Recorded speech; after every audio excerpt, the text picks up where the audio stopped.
Light scan commencing. Huh? Light scan complete.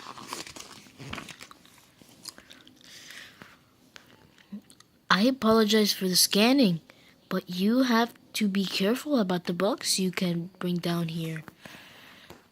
You'll also have to excuse me for not introducing myself earlier. My name is Riva. Here are a few people I want you to meet. I have a feeling you need to see them. General Pill, by the look on your face, I see something is wrong. I hope you have a good explanation for this.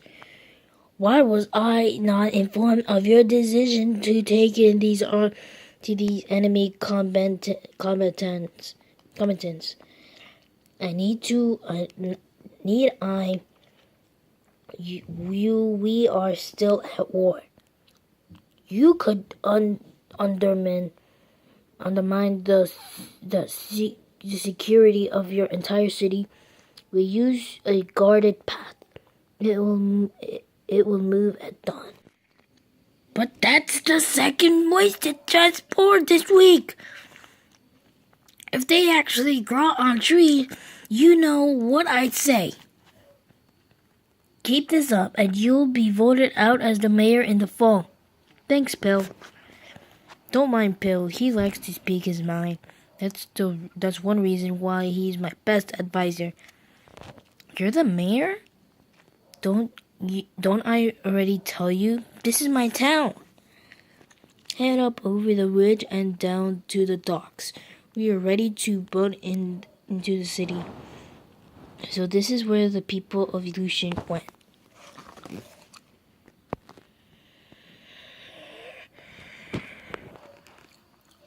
Does this mean Riva is the mayor of Lucien? Sure does. Trust me when I say it's not as glamorous as it sounds. Come on, I'll show you around town. If you don't mind asking, how did you become the mayor? You mean despite me being an elf? It was my father who set up this underground refugee long ago. When Lucien was overrun by the shadows, the citizens took shelter here.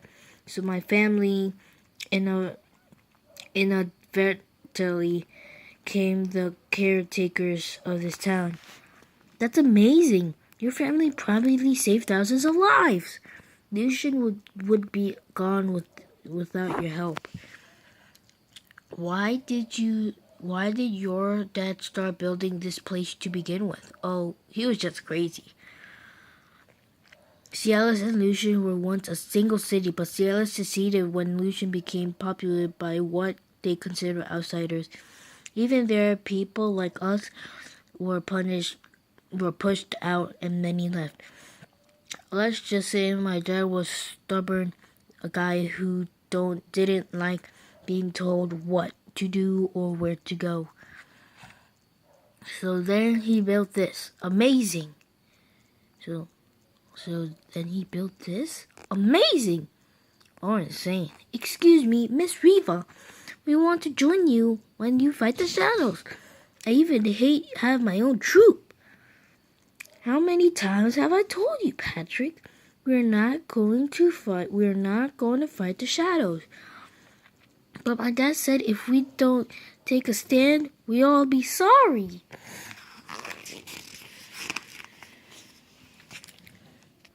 Are you here to help us fight the shadows? I don't know. Look, mister, either you are or you aren't. And the dad says you'll never get anywhere in life if you don't know what you want. Well, I'm here to help. Okay, that's more like it. My name's Patrick. I might be small now, but I'm going to do big things. If there's anything you need, just let me know. Come on, let's go get some ice cream. Thanks. That kid is really ambitious. We're going to need everyone to become strong like him because life down here will not last. It's only a matter of time before we have to leave this place. We'll ruin out of resources if the shadows don't get us first. Without the aid of Lucien above, we will not survive down here. We are still foraging the ruins for food and supplies, but it's not enough. Where will you go? That's a big question, isn't it? Where we also have a lot of people to move, and I'm not leaving unless we take everyone. Bellin, I have a feeling these are your friends of yours. Ha ha! Bellin! Nathan! It's good to see you, Commander. Commander? These are my friends, Allie and Trisha. Nice to meet you both. Where's your family? Emily's in trouble. She's going to need our help. And Leon? Leon is safe in Seattle. He's with my mom and Miskin. How in the world did that rascal find his way to the Flying City? Dr. Weston. Everything is about to become more difficult, Nathan. I hope you're ready. Yes, sir. Good to see you, sir. We are glad to have you back. Oh boy, oh boy! The Resistance Army, are they all here?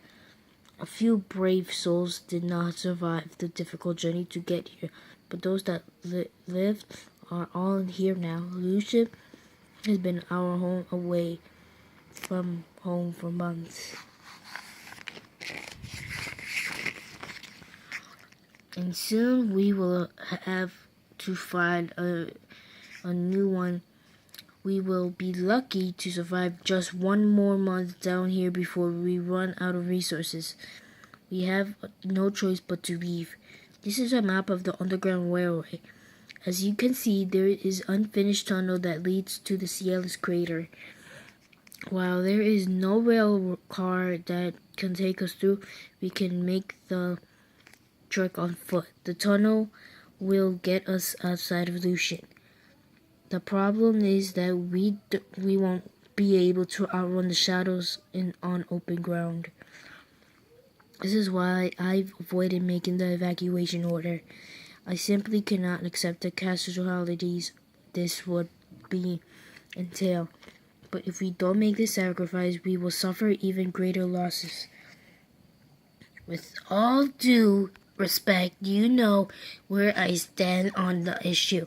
Time is running out. What do you propose we do, Commander? Why are you asking me? I don't know about the situation. And some would say that I know too much and that my heart will cloud my better judgment. I don't know why you all have it in your heads that I'm some sort of commander. I couldn't even pass my Colossus pilot exams. This reminds me I have a gift for you. A gift? It's from a friend. A plant? A tree sprout. You should know that I don't believe in any prophecy business either, but my close friends and mentors do, so I choose to keep an open mind. One of those friends was an elder tree named Father Charles. He was a close friend for many generations. Family friend. He told fantastic stories about my ancestors, both heroes and villains. I was right then. I thought those days would last forever, but they quickly came to an end when the Elf King declared war. When Lucien fell to the shadows, Father Charles became very ill. In those last days, he spoke only about the future. He said the arrival of the young leader would be the single start of the revolution that could save Aledia. His last words were very cryptic, but I'll never forget them. The sky will begin to fall, and the sun will rise again. Get to know the sun well. I never quite understood what he meant by that. The next morning, Father Charles died peacefully in his sleep. I found a small tree sprouting near Father Charles' roots. I decided to bring it back to Lucien. I wasn't certain that it was related to Father Charles or that it would grow into an elder tree, but I left the need to see the sapling survive. Being underground limited my ability to care for the sapling, and I began to believe that my effort to save it was a mistake. The young tree was dying. A week later, Balin, Doc Wilson, and the last of the resistance arrived by underground railway. Despite their initial trepidation, they accepted my offer of food and shelter. While under our case, I overheard them talk about a young commander who would lead them. They spoke about a revolution like the one Father Charles told me about. This morning, I woke up to find the sprout had blossomed for the first time. The young tree was alive. I took it as a sign of hope and decided to plant the sapling in a safe location above ground. I wanted to survive, and I knew it would not last long underground. So I took it to the only place I could think of. But when I arrived, I saw that Father Charles has been chopped down and taken away, most likely the work of scavengers seeking the healing powers of the elder trees. I couldn't leave the sapling tree. It needed a proper home, so I decided to take it back underground. And that's when I found you. You should know that I don't believe in prophecies, miracles, or promotions. But if your presence is enough to get my people above and help to get them above ground, I'll call you whatever you want.